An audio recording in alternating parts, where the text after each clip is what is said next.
मोदी जी, जब मुंबई में अटैक हुआ उस वक्त इतने लोग, जनता बाहर निकली और सड़कों पर नारेबाजी हुई कि नेताओं को बाहर निकालो, नेता जिम्मेदार हैं, बड़े बड़े कैंडल लाइट मार्च हुए, सब कुछ हुआ और लोगों ने कहा हमें बदलाव चाहिए।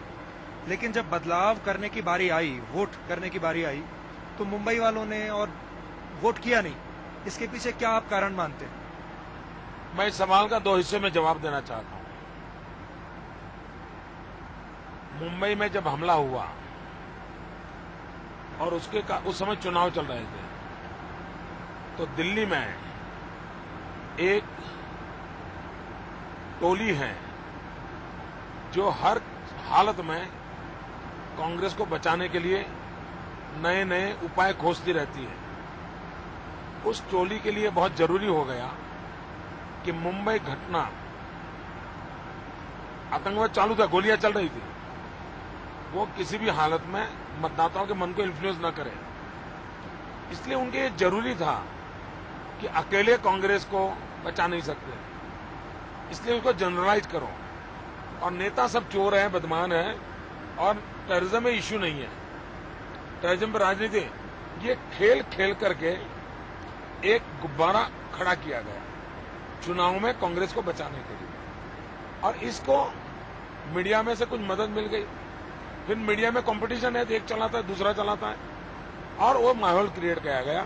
और यहां तक चले गए कि देश में टेररिज्म में इश्यू ही नहीं है, यहां तक चले गए। वो सब कांग्रेस को किसी भी हालत में बचाना, और ये टेररिज्म का दोष कांग्रेस के माथे पर न मर जाए, मुंबई घटना का मुख्य खामियाजा कांग्रेस को भुगतना न पड़े, उसकी चालाकी का वह हिस्सा था। कुछ निर्दोष लोग मोमबत्तियां लेकर के निकल पड़े, उसमें 80% निर्दोष लोग थे। लेकिन जो कल्प्रिट थे, मैं मीडिया के मित्रों को प्रार्थना करता हूं कि जितने मोमबत्ती वालों के आपने इंटरव्यू किए थे, दोबारा उनका इंटरव्यू कीजिए कि चुनाव के अंदर उन्होंने क्या किया।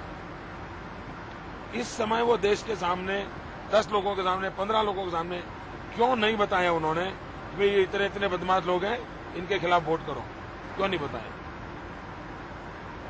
और इसलिए हमने भी सोचना होगा कि हम ये तत्कालीन लाभ लेने के लिए ये बड़े बड़े लोगों को दिखा देते हैं कि कितने सिंसियर हैं देश के मसलों पर, कितने गंभीर हैं, इसकी चर्चा होनी चाहिए। मेरा भी यही सवाल था कि इस बार जो कैंपेन हुआ, जितना जबरदस्त कैंपेन किया गया कि आप वोट करिए, बाहर निकलिए, वोट आपका अधिकार है, you can make a difference, सब कुछ हुआ, फिल्म स्टार आए, स्पोर्ट्स के लोग आए, सबने अपील की, लेकिन वोटिंग बूथ पर उसका कोई असर नहीं दिखा। हिंदुस्तान में पार्लियामेंट के चुनाव में जो वोटिंग होता है, उसकी तुलना में इतनी भयंकर गर्मी में देश के अनेक हिस्सों में भारी मतदान हुआ है, जो नॉर्मली नहीं होता है। लेकिन मैं अभी भी मानता हूं, देश में मतदान करो, ये कैंपेन सबने चलाना चाहिए, एक चैरिटी वर्क के रूप में चलाना चाहिए।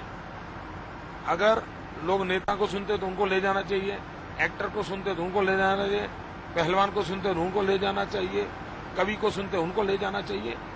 लेकिन ये भी एक डेमोक्रेसी में एजुकेशन का काम है, और अच्छी बात है अगर सब करते हैं तो इसको अप्रिशिएट करना चाहिए। मोदी जी, एक चीज और आपसे पूछना चाहते हैं कि मान लीजिए आडवाणी जी प्रधानमंत्री बन गए, या मान लीजिए कभी कमान आपके हाथ में आई, तो एक तो होता है कि कागज पर एक मैनिफेस्टो बनाना, जैसे ब्लैक मनी की बात है। वीपी सिंह ने भी कहा था कि मैं बोफोर्स के सारे पेपर्स वापस ले आऊंगा, वो आ गए सत्ता में, कुछ नहीं कर पाए। हो सकता है आप भी सब सत्ता में आ जाएं, लेकिन ब्लैक मनी लाना आसान नहीं है। कोई खास चीज आप बताना चाहेंगे आप कि आपका एजेंडा में क्या अलग रहेगा जो इस सरकार में नहीं है, जो पिछली बार एनडीए की सरकार में हमें देखने को नहीं मिला? कोई करेक्शन? देखिए, अच्छा सवाल आपने पूछा। पहली बात यह है कि आप सफल हो, विफल हो, वो तो हो सकता है, लेकिन आपका इरादा नेक हो, आपकी कोशिश नेक हो, और सही रास्ते पर हो। इतना तो लोगों को अगर फील होता है तो देश की जनता चीजों को स्वीकार करती है। अब जैसे ब्लैक मनी का मामला है, पहली बार इंटरनेशनल कम्युनिटी का ऐसा प्रेशर बना है कि संभावना पैदा हुई है, और इस समय अगर हम मौका ले लेते हैं तो कोई रास्ता निकल सकता है। अमेरिका को सफलता मिली है, जर्मनी को सफलता मिली है, अगर हम भी छाती ठोक के खड़े हो जाएं तो संभावना है और मौका छोड़ना नहीं चाहिए। तो ये इन बातों का मतलब है। दूसरी बात है, जैसे हमारा देश का किसान, आम आदमी, किसान को क्या चाहिए? किसान को पानी चाहिए। अगर अटल जी का जो सपना था नदियों को जोड़ने का, इन्होंने 5 साल इस बात को चलाया होता तो कहीं बाढ़ भी नहीं होती, कहीं सूखा भी नहीं होता। मेरे गुजरात ने सिद्ध कर दिया, हमने 20 नदियों को जोड़ा। और आज अखबारों में आपने पढ़ा होगा, हिंदुस्तान में एग्रीकल्चर प्रोडक्शन में जहां गुजरात कहीं नाम नहीं था, आज गुजरात नंबर 1 पे आ गया। और वो भी अमेरिका की एजेंसी ने कहा है, क्योंकि मैंने नदियों को जोड़ने का काम किया। अगर यही काम इन्होंने किया होता तो सचमुच में आम आदमी का भला होता कि नहीं होता। लेकिन आपने आज अखबार की बात की, अखबार में देखिए एक और खबर भी छपी है, ये USCIRF की है, मतलब रिलीजियस फ्रीडम, जो उनका जो कमीशन है उस पर, वो गुजरात आने वाला है। और बात वहीं हिर फिर कर आ जाती है। आप हमेशा जो दंगे हुए गुजरात में उसको आप दिल से लगा के रखते हैं और उसको आप पर्सनली लेते हैं और इसलिए उसके बारे में बात नहीं करते। आप उसको इतना अपने मन से क्यों लगा के रखते हैं? ऐसा आपने कब सोचा? क्योंकि मैंने इसको जुडिशरी को सुप्त करके रखा हुआ है। कोर्ट का मामला है, जुडिशरी के पास है, और मैं मानता हूं मेरी कोई भी बात न्यायिक प्रक्रिया पे इन्फ्लुएंस नहीं करनी चाहिए। मेरा ईमानदारी का रोल है और इसलिए मैं चाहता हूं कि जुडिशरी प्रोसेस उसको अपनी प्रक्रिया पूरी करें। लेकिन बहुत सारे लोग ये कहते हैं कि मोदी जी ये क्यों नहीं कहते कि मुझे उन दंगों का दुख है? कम से कम दुख तो जता सकते हैं कि भाई मैं, ऐसा नहीं होना चाहिए था, मुझे दुख है। आप एक काम, क्योंकि बाबरी मस्जिद पर भी ये कहा जा चुका है।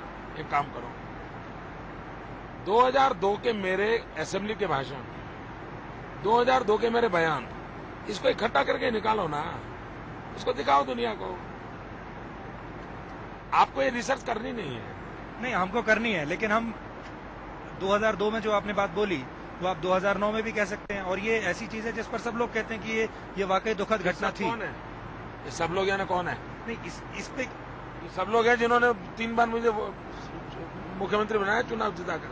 वही सब आम आदमी वो हैं, आप आम आदमी नहीं है। आपको ऐसा लगता है वो जूता उस दिन नहीं फेंका गया होता तो ये नतीजा भी देखने को हमको नहीं मिलता? क्योंकि इसमें भी मीडिया की भूमिका तो थी। उस समय जो भी था चर्चा हो चुकी है, उसको भी 1 महीना हो गया।